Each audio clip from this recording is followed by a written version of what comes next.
Are you like me? And have you been noticing that your food orders at the most famous franchises are getting smaller? Well, I'm here to tell you you're not alone, and let me let you in on the secret as to what's really going on. What's clear is that since 2020, we have been living in a highly inflationary environment here in the US, relative to what we had been used to. Since January 1st, 2020 to now, inflation has been calculated at a whopping 25%. This is impacting the biggest brands in franchising. You might have even seen that famous McDonald's clip. Clearly, it seems like something is going on with the patties at McDonald's. They're getting smaller. It's like the size of a pickle. Or how about the quarter on top of the Wendy's chicken nugget, showing just how small the nugget it has gotten compared to the quarter? Or how about all of those videos of Chipotle patrons complaining about how their portions are getting smaller and smaller? Complaints on social media have gotten so common that their CEO had to address the issue publicly. And full disclosure, Chipotle is my favorite fast casual establishment, so I've seen it firsthand myself. Now, there's enough evidence that something is going on, but what exactly could it be? Well, it appears like the prime suspect is inflation. The COVID-19 related disruptions have had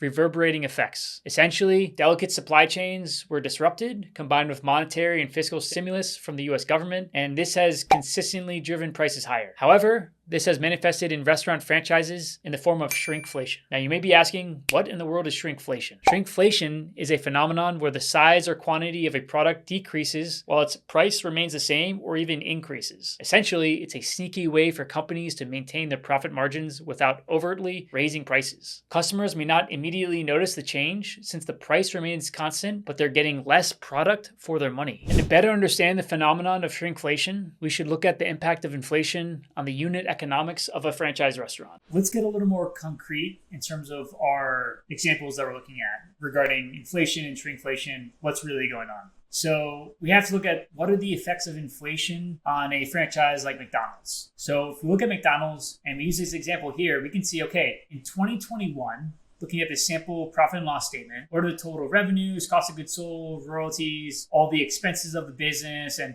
what's the owner's benefit? Okay, so we take 2021, take the median gross sales for McDonald's, freestanding franchisee, and we can basically map out, in this example, what it would look like for this profit and loss statement. And then we see, if we fast forward 2 years later in 2023, what are the effects of inflation, right? So we can look at, starting with the total revenue, we can see, okay, it increased 14.5%, right? We know this just from franchise disclosure document item 19, McDonald's discloses it, right? So essentially, we're mapping out based off of the McDonald's data, okay, their sales have increased 14.5% over that time. However, according to Trueflation, inflation calculator, inflation from 2021 to 2023 was 18%.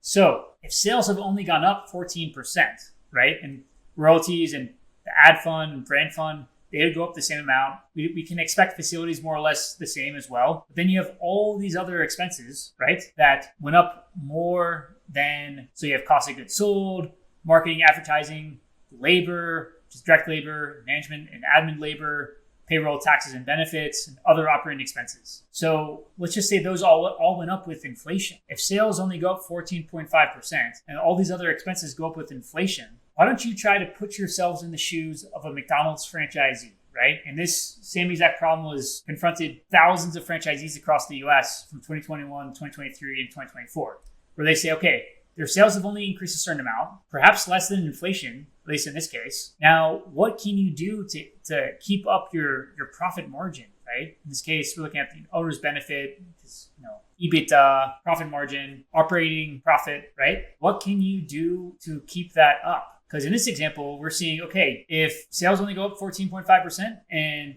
royalties and ad fund are tied to that, but the other expenses, if they go up with inflation, you've lost margin, right? You're losing money. And this is for a franchisee that's doing really well, right? 15% operating margin. What can a franchise owner do to increase their margin? So there's not a lot they can do with labor. That's done by the market. The market's going to dictate what the labor costs. Same thing with other operating expenses. And it's also a pretty small, relatively small line item. only 3% of revenues. So the biggest area they have to play with is a cost of goods sold. So this is food costs and your packaging costs, right? In this example, it's roughly 33% of revenues of gross sales. So in 2021 we were saying 1.1 million, and in 2023 1.3 million, right? So that's pretty much the biggest area, pretty much the only area that a franchisee can cut in order to keep their profit margins as they were a couple of years ago before inflation really hurt them. So this is what we believe is happening with shrinkflation. We believe that the owners are saying, hey, it's cut costs, and they're doing what they can to cut costs by shrinking portion sizes, shrinking the size of the ingredients. Some restaurants are decreasing the quality of the ingredients. They're doing all sort of stuff to combat the inflation that they're dealing with and keep their cost of goods sold as low as they can, or in line with what it was prior to this high inflationary environment. Now that you have seen the impact of inflation on franchise restaurant margins, you can see why shrinkflation may be happening. You may also be wondering, what can I do as a franchise investor, potential franchisee, to protect myself and my investment in an inflationary environment? And to that, I would recommend franchises that are, one, not easily replaceable like eating out is with eating at home. So for example, it's much harder for you to paint your own house or to haul away your own junk than it is to hire someone. And number two, look for franchises that have labor costs you can control, i.e. franchises that pay their employees when they have a job or project to complete. This way, they can more easily manage their labor calendar and tie their sales with their labor costs. Finally, I would recommend to check out Vetted Biz as you analyze franchise opportunities. We have dozens of franchise metrics that enable you to compare franchises to one another and to find the one that will give you the highest chance of success in this inflationary environment. We've done the work, we've created the tools, it's all there on our platform. Come check us out at vettedbiz.com if you haven't yet. Take care.